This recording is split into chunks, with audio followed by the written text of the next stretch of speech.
BJP संगठन और हरियाणा सरकार अंतर्राष्ट्रीय योग दिवस की तैयारियों में जुट गए। सामाजिक न्याय एवं अधिकारिता मंत्री कृष्ण बेदी ने बताया कि 21 जून को कुरुक्षेत्र में मुख्यमंत्री नायब सिंह सैनी और योग गुरु बाबा रामदेव की मौजूदगी में 1 लाख लोग योग शिविर में हिस्सा लेंगे और इसके साथ साथ पूरे प्रदेश में योग दिवस मनाया जाएगा। कृष्ण बेदी ने जहां नायब सरकार की सराहना की, वहीं उन्होंने कानून व्यवस्था को लेकर पूर्व की कांग्रेस सरकार पर निशाना साधते हुए पूर्व मुख्यमंत्री भूपेंद्र सिंह हुड्डा को घेरने का भी प्रयास किया। वन नेशन वन इलेक्शन पर कांग्रेस क्यों सवाल उठा रही है और प्रदेश बीजेपी संगठन का निर्माण कब तक हो जाएगा, इस बारे में सामाजिक न्याय एवं अधिकारिता मंत्री कृष्ण बेदी से खास बातचीत की हमारे एसोसिएट एडिटर अनिल कुमार ने।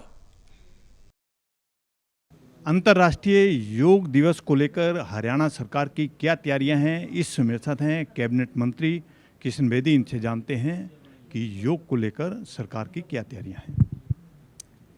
अंतर्राष्ट्रीय योग दिवस 21 जून को पूरे दुनिया में बड़े व्यापक स्तर पर मनाया जाएगा और 11वां ये अंतर्राष्ट्रीय योग दिवस होगा। देश के प्रधानमंत्री जी ने जब पहली बार शपथ ली थी प्रधानमंत्री के रूप में, इस बात को पूरी दुनिया के सामने लेकर गए कि दुनिया को एकता के सूत्र में यदि कोई बांध सकता है तो पूरी दुनिया को योग की ज़रूरत है। और पूरी दुनिया ने योग को अपना लिया और 21 जून को योग दिवस के रूप में उसको घोषित कर दिया।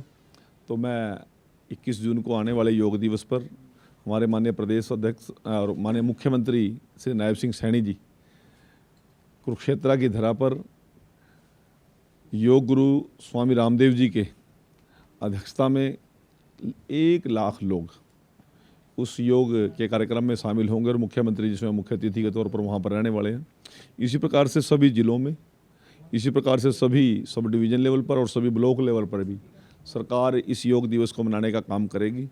परंतु उसके साथ साथ भारतीय जनता पार्टी प्रत्येक मंडल स्तर पर भी योग दिवस की तैयारी बड़े व्यापक स्तर पर हम कर रहे हैं। हमारे 377 मंडल हैं और 377 मंडल के अंदर हमने इस प्रकार की योजना की है। आज हमने सभी तीनों महामंत्रियों ने उसकी योजना बनाई थी, सभी मंडल अध्यक्षों से की है और ये एक व्यापक प्रोग्राम होगा। और इस 11वें योग दिवस पर सरकार की और संगठन की दोनों की बहुत बड़ी तैयारी है और योग ही सभी मानव को निरोग रख। मंत्री जी, कांग्रेस लगातार सरकार के कानून व्यवस्था पर सवाल उठा रही है, क्या कारण है? देखिए, कांग्रेस को अपने गिरबान में झांकना चाहिए। कानून व्यवस्था का जिस प्रकार से कांग्रेस के राज में दिवाला पीटा था, किस प्रकार से मिर्चपुर के अंदर जवान अपाहिज बेटी को जिंदा जलाया, 80 साल के ताराचंद बुजुर्ग को जिंदा जलाया, उनकी कोई सुध नहीं ली। उनकी सुध ली तो मनोहर लाल जी ने ली, हमारी सरकार ने ली। गोहाना के अंदर दिन दिहाड़े पूरी बस्ती को, दलित बस्ती को जला दिया था। कांग्रेस के लोग ही हुड्डा के खिलाफ बयान देते थे। ईश्वर सिंह उस समय राज्यसभा के मेंबर थे, वो कहता था सबसे ज़्यादा उत्पीड़न यदि हुआ है तो कांग्रेस के राज में हुआ। शैलजा जी चुनाव लड़ने से इनकार कर गई थी लोकसभा का, कहती भूपेंद्र हुड्डा मुझे जीतने नहीं देगा। नरेश सेलवाल उस समय जो अब भी विधायक उकलाना से, उनका बयान आया था कि भूपेंद्र हुड्डा मेरी सुनता नहीं क्योंकि मैं दलित का बेटा हूँ। राजपाल भूखड़ी उस समय सडोरा से विधायक था 2005 से 9 तक, वो इसी प्रकार के बयान दिया करता था। सबसे ज़्यादा टर्मिनेशन और सस्पेंशन यदि किसी सरकार में हो तो हुड्डा जी की सरकार में हुआ। किस प्रकार कानून व्यवस्था का दिवाला पिटा हुआ था। 3 दिन लाइन में लगने के बाद गैस नहीं मिलती थी, बिजली का नामो निशान नहीं था। किस प्रकार से युवाओं के नाम पर, रोजगार के नाम पर युवाओं को ठगी की जाती थी। उनकी ज़मीन बिकती थी, उनके माँ के जेवर बिकते थे, पशु बिकते थे और फिर भी प्रतिदिन विधायकों की और उनके ऊपर इस बात की पंचायतें होती थी कि आपने नौकरी के नाम पर पैसे लिए थे। आज 11 साल से हमारी सरकार चल रही है, बिना पर्चे और बिना खर्ची के चल रही है।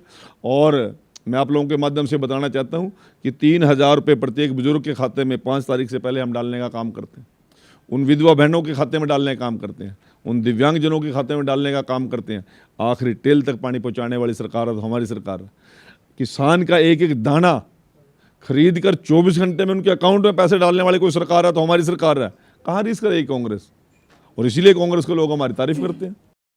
मंत्री जी, भाजपा संगठन का निर्माण कब तक हो जाएगा? शीघ्र ही हमने 377 के 377 हमने अपने मंडलों के अध्यक्ष भी बना दिए हैं, उनकी पदाधिकारी भी बना दिए हैं। अभी हमारे 27 के 27 जिलों के अध्यक्ष नियुक्त हो गए हैं और उनकी शीघ्र उनके पदाधिकारियों की घोषणा भी हमने नाम ले लिए हैं, जिलाध्यक्षों से भी नाम लिए हैं, विधायकों से भी नाम लिए हैं, जो कैंडिडेट चुनाव लड़े थे उनसे भी नाम लिए हैं, और हमारे सांसद और सांसद का चुनाव लड़े थे उनसे भी नाम ले लिए हैं, और व्यापक स्तर पर उनकी चर्चा करके मुख्यमंत्री जी और प्रदेश अध्यक्ष जी शीघ्र ही उनकी भी घोषणा कर देंगे, और जितने भी मोर्चे या प्रकोष्ठ हैं उनका गठन करेंगे। मंत्री जी, आपने कहा है कि वन नेशन वन इलेक्शन समय की मांग है, लेकिन जो कांग्रेस है वो वन नेशन वन इलेक्शन को लेकर सवाल उठा रही है।